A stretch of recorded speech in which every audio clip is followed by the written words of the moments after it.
Anin, bonjour, welcome. My name is Sarah Cunningham. I'm the Women's Advocacy Council Project Coordinator for the Women's Advocacy Council for the Women and Children Shelter of Barrie. Part of our series today is interviewing the women candidates that we have here in Simcoe County. And today joining me is Tanya Saari. Right. Did I get that right? Okay. Your Liberal candidate for the Barrie-Springwater-Oro-Medonte in Springwater. So welcome. Thank you, Tanya, for joining us today. So I'm going to start off with, can you tell us a little bit about yourself? Sure. Thanks for having me, Sarah. It's nice to be here, and it's nice to have a little bit of downtime in the day to have a one-on-one for sure. Yeah. As you mentioned, my name is Tanya Saari. I live in Barrie, so I've been a Barrie resident for about 16 years. My husband and I moved here with our 3 kids. We lived in British Columbia, so we moved here 16 years ago. We were both born and raised in Ontario, but we've been to the East Coast and the West Coast. And my husband's job found us settling back here in Barrie about 16 years ago. So I guess I just always say, like, I'm one of most of you watching. I'm a wife, I'm a partner, I'm a mom, I'm a daughter, I'm a friend, but also a really involved community advocate. So although I have a 9-year background with banking, I worked with CIBC for 9 years. And in my day-to-day career, I'm a real estate agent with Century 21 here in Barrie. So that's my normal job. But what's more important to me is being a part of the community and being involved in the community and giving back.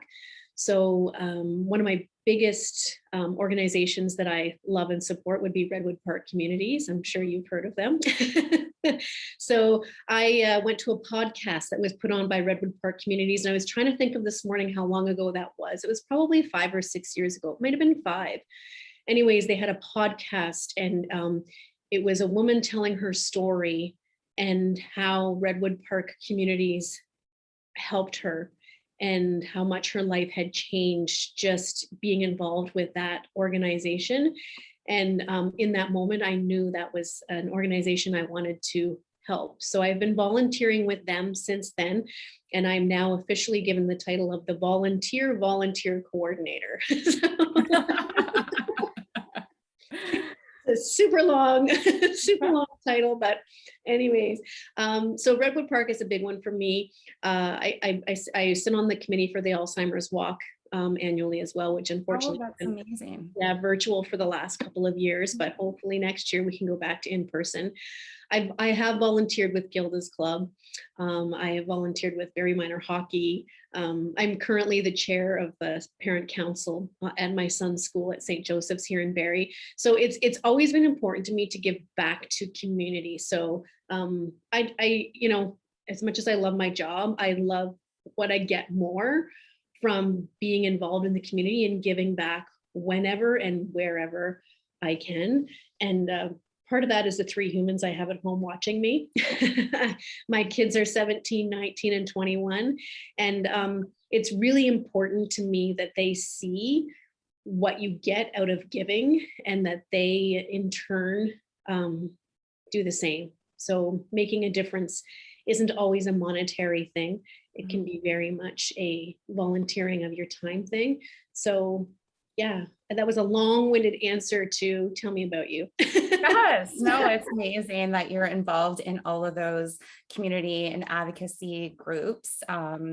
It's about connecting to community and to be able to have our roles and responsibilities, because we can't do it all by ourselves. The organizations we just can't. So thank you for the work that you're doing. And I also in order to know what's going on in your community, you've got to be involved with the community, right? I mean, those are the sorts of things, like, had I not been involved with those organizations that I have been involved with, I'm not sure I would have been made so aware of the opioid crisis that we're facing here.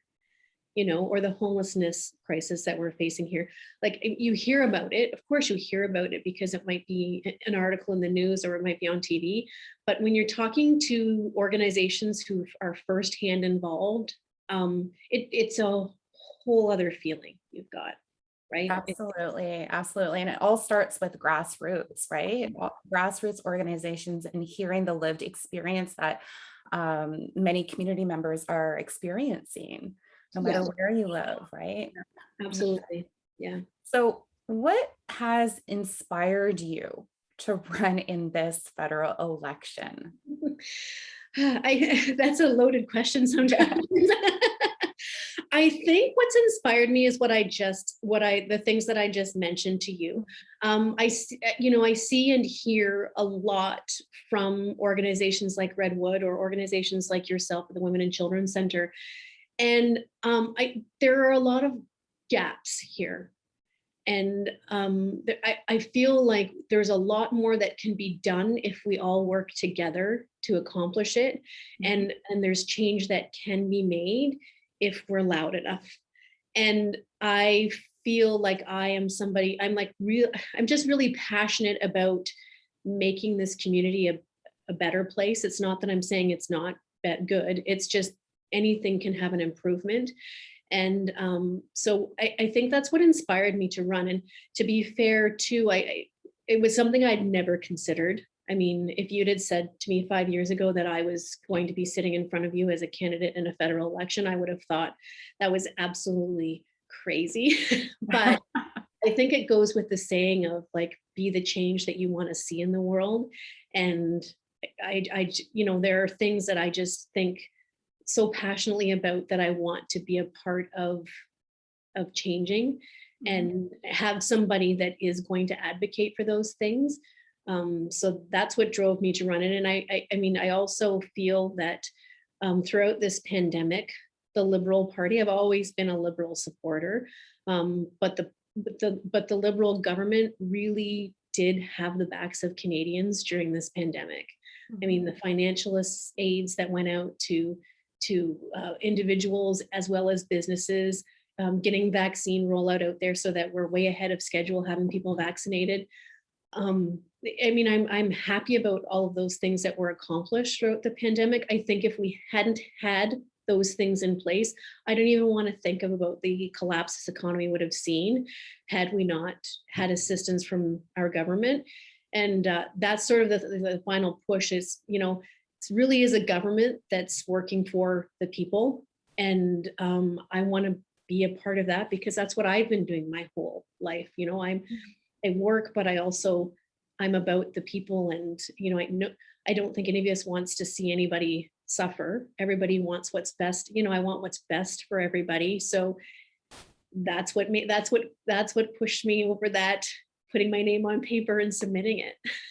Yes, that's incredible. And I always think how brave everybody is to be able to put their name on that ballot. So thank you for that. Oh, So what has your experience been so far? Has there been any challenges, some barriers with the campaign, just throughout this whole process? Getting your name on that ballot. Has there been, what's your experience been so far? It's been, honestly, it's been a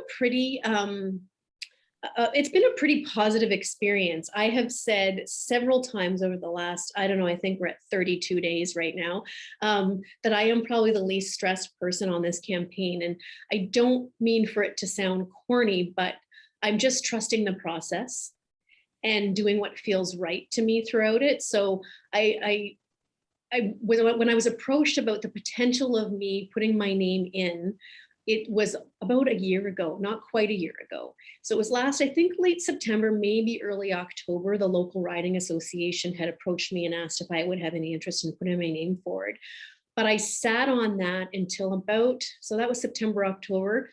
I think it was March or April before I finally decided that maybe it is something that I would be interested in doing. So I did put a lot of thought into it. And the reason I put a lot of thought into it is because it is a huge commitment. So not only campaigning, because there's a lot of time, I've got somebody else looking after my real estate business so that I'm not, that's not at the forefront right now. I'm still there, but somebody else is doing all of the grunt work for me. But I mean, it's time away from my family. It's time away from my organizations and the work that I would normally do with them, because this has been the main focus. The other thing, like, I guess a bit of a challenge, and it's unfortunate that I had to sit down with my husband and my 3 kids and have a conversation that, because I'm a female entering into politics, it can be very negative. We can be very attacked, I guess, for lack of better word. I think that as female candidates, we're scrutinized a little bit more, and it can be on your physical appearance, it can be on your education, it can be on anything you do or say. So it's unfortunate that I had to have the conversation with my husband and kids that these are things that you should expect. And we did get it. I mean, social media comments were coming up, people saying derogatory things and using a lot of profanity. So I'm okay with it. Like, no, I'm not okay with it. No, I'm not okay with it. Any form of violence Yes. is not okay. Yeah. I'm like, I'm not okay with it, but it's unfortunate that I came to expect it. And so it wasn't shocking when it happened. And my oldest daughter has now taken herself off of social media because it was bothering her. So that would be a little bit of a challenge, I would say. However, the upside and the positive side of it all is that the campaign team that we have here is simply like phenomenal. And I think when I say that I've got less stress than anybody else, I'm saying that because I am surrounded by such an amazing group of people that I could not be more grateful for. Every day I come in here, there are more volunteers sitting at desks, making phone calls or going out on canvases. And it's a very humbling feeling to have that many people believe in who you are and believe in a party so much that they're sacrificing their time or sharing, is I guess a better way to put it, sharing their time with me. So it's been a very positive experience that way. We've come to enjoy each other. They're like family. So I think that when this is over, we will miss each other. We will miss seeing each other for 12 hours a day. Absolutely. And that's amazing that you have such an amazing team around you. Everybody, right? Yeah. No matter what work we're doing, it comes down to the team members as well. I think that makes a huge difference, right? Oh, huge. Absolutely. Don't have that, it wouldn't make the process so enjoyable. Yeah. And Absolutely. for that, I'm grateful because it has been very enjoyable. So can you share with us maybe some of the processes or some regulations during the campaign that you've learned from and the team? Because even just, I was reading up on, the federal election and the campaigning and the regulations, and my mind was blown, right? Like, I'm just like, oh my gosh, so many things to remember. Is there maybe 1 or 2 items that throughout this process, is that something that you've learned? Oh, I'm learning stuff every day. But I think as far as regulations and such go, probably not so much, just because, again, this team is phenomenal. So, I have a financial agent, which you have to appoint. So there's something I didn't know, right? Going in, you have to appoint this financial agent who's going to look after all of that stuff. But I mean, that my financial agent is responsible for that portion of things. So I think that maybe the biggest thing for me is the structure of the team. I have ran municipally twice here in Barrie. And so when I ran as for city council, I was everything. I was the campaign manager and the marketing person and the get out to vote person. And I was all of it. And so to have people in place who are responsible for all of those things, and they're things I don't have to worry about. I would say that I'm sitting in a room right now, which is called the GOTV room. So it's the Get Out to Vote room. And so this is something new and incredibly fascinating to me, because there are maps on the wall and there are pins and there are highlighters. And so that to me is like, wow, it's just a well-oiled machine that you would never think was something that was going to happen. But everybody here knows all the pieces of the puzzle and how they fit together. And okay, now it all makes sense. So I guess those are the only things, is not knowing, having a good team and having the people in the places to look after everything. So I haven't had to worry about a lot. That's incredible. Yeah, I never even thought about all of the team members that you absolutely have to appoint to do all of those duties and all of those responsibilities as well. Yeah, I didn't, the campaign manager that I brought on board, she comes to us from Ottawa and she's worked on campaigns before. So she knew who we had to have in place. And, the volunteer coordinator we have, I mean, he is phenomenal. He is in here making phone calls every morning, recruiting volunteers to come out for us. And like I said earlier, I come in every day and every day I've seen a new face, so it's this constant evolution of team members. And it's actually like, it's just a fascinating thing. If I wasn't right in the middle of it, I would probably find it so fascinating, because to see all of the pieces come together, it's amazing. Oh, that's amazing. Oh, I'm so happy for you.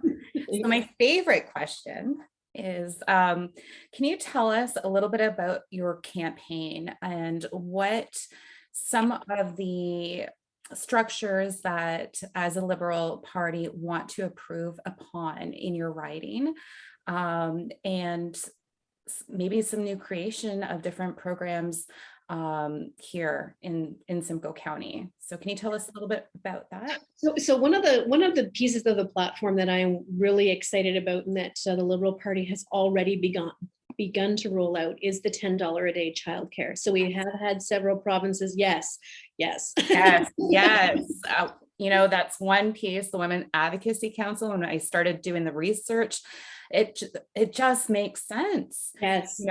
Quebec did it. And I believe at that time, like, it increased their GDP overall. Yes. Overall. Right? And that's the thing, is that it will, right? It will increase the GDP, because I mean, I have 3 kids, and when when I had my career with CIBC, and then I had my children, we as a family had to make a decision, because the amount of money we were putting out for childcare wasn't making much sense to the amount of money that I was making. Mm-hmm. So I left that role and stayed home with our kids, and I mean, that's fine. That's a decision that we made, but I just think, had we had the opportunity to have $10 a day childcare, what a difference that would have made, because we went from 2 incomes down to 1. Mm-hmm. And then, most people then have to rebudget and restructure our lives to figure out how we're going to carry it on 1 income. So the $10 a day childcare one is huge for me. Even though my kids are older now, it doesn't matter. I mean, it's just, to get both parents, and it's just going to increase getting women back into the workforce. Not only that, is it will create jobs in the childcare industry, right? So, I mean, it's beneficial for people who are putting kids into childcare. It's beneficial for hiring people. So there's a job creation there. So I think that's it. That's absolutely a huge one. The other thing that we're definitely seeing here is the affordable housing crisis that we are facing. Mm-hmm. And it's been tough here. I know a lot of communities across the country are facing an affordable housing crisis. But particularly here, we've had a lot of influx from the GTA and not a lot of inventory here. So in the platform that the Liberal Party has released, we are saying we will build 1.4 million homes over 4 years. We're the first party who will introduce a rent to buy program, helping first-time home buyers that may be renting, turning that into the purchasing of a home. And a buyer's bill of rights, putting some transparency on the bidding wars that have been taking place, so everybody knows, so that it's fair across the board, so people know what the bids are, so you're not overpaying and then increasing the purchase price of homes in the area. I love that idea. And this is like right up your alley. Yes, it's right up my alley. Yes. And I'm right in it. And I know it can be, some people are like, I don't like it, and I do like it, but I do like it. I mean, that's what I think that's what has driven prices up. I mean, we see houses and they were going on the market. It's calmed down a little bit for bidding wars, but a house was going on the market and it was listing for X number of dollars. And they're like, but in order to get that house, you're going to have to pay this amount. And I just, that squeezed so many people out of the market, and they maybe didn't have to pay that amount. Had you known when you put in your offer that the top offer was only $50,000 over asking, you might have offered $60,000 over asking instead of $100,000 over asking. Mm-hmm. So I think it'll make a difference. So that's another one.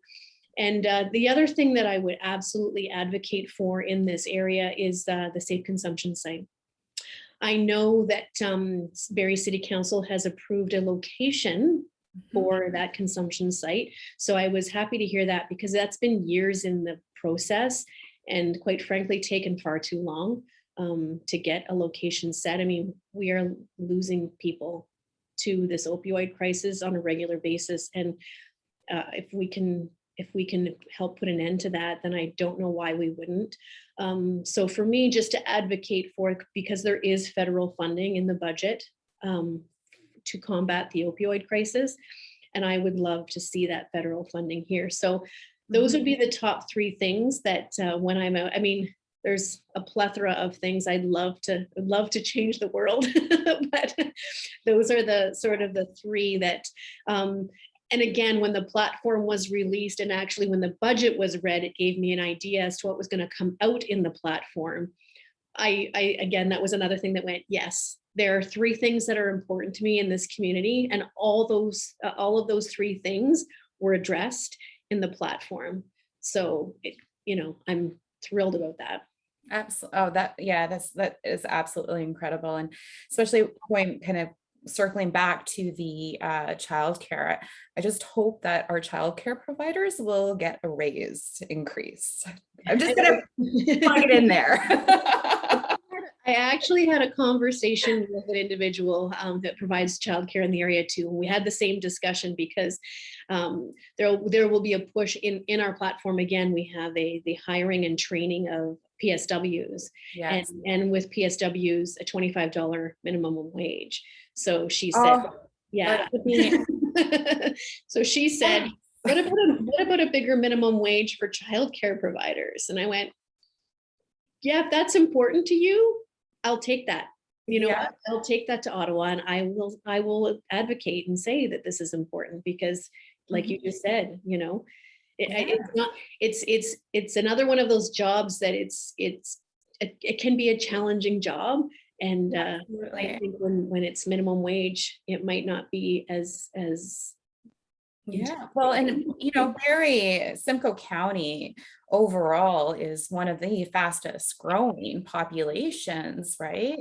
Yeah. And so it would be really nice, because I was in that boat too with childcare, and I'm like, my whole pay was going to childcare. Is it really worth it? Right? No, it wasn't. Luckily, I had a partner, but as a single mom, there was no way I could have gone back to work. Absolutely not. And I think that the pandemic, I think, has shed light over that as well.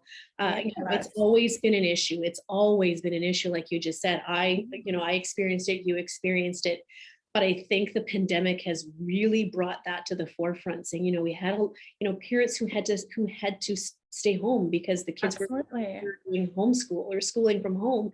Mm-hmm. And again, and then there was a shortage of childcare vacancies because of the pandemic. Like it just sort of snowballed, and it really does. And I think about our seniors, right? The women that did stay at home, raise the babies, and even for myself, having to take, yes, I was fortunate enough to take 14 months off work, but had I had to until school program started, that really affects your retirement and retirement savings too. Absolutely. So I think it's wonderful. I love that part.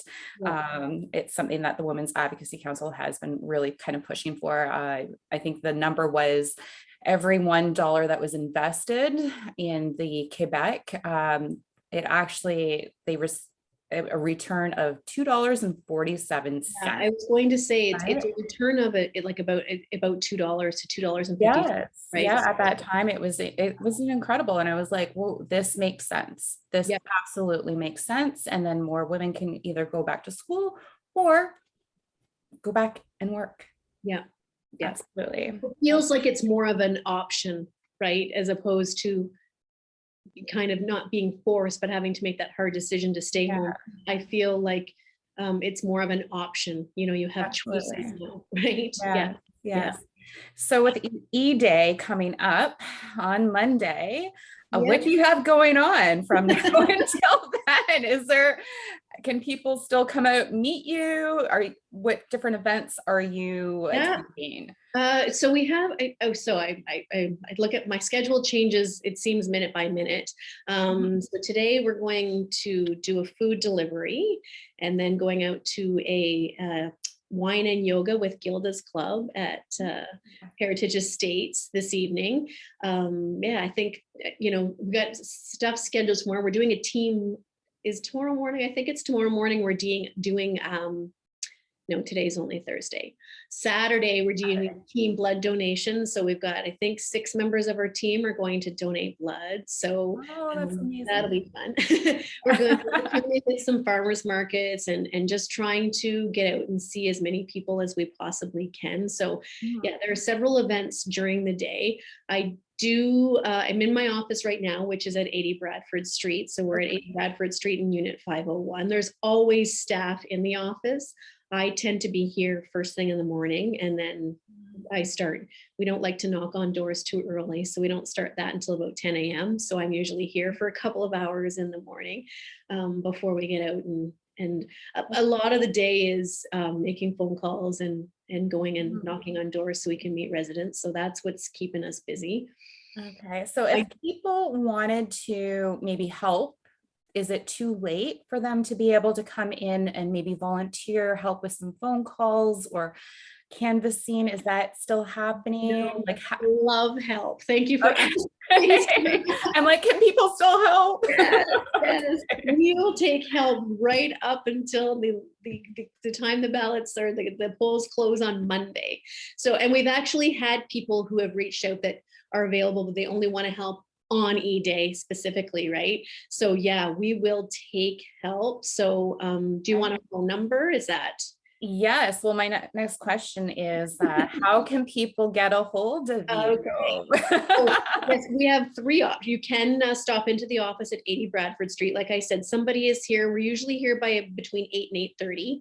And then there is somebody. Those are long days. Yeah, there is usually somebody here until about 8 or 8:30 at night too. Okay. So we have long days here at the office. You can call us. Our office number is 705-792-6622. Or you can visit my website, which is just tanyasaari.ca. All lowercase, my name, tanyasaari.ca. And if you scroll down the page on the bottom, there'll be an option to say volunteer. And you can click to volunteer. And then my lovely volunteer coordinator, Caleb, will call you probably within 5 minutes after you. Excellent. And I will definitely be posting that in the description as well of how people can get a hold of you.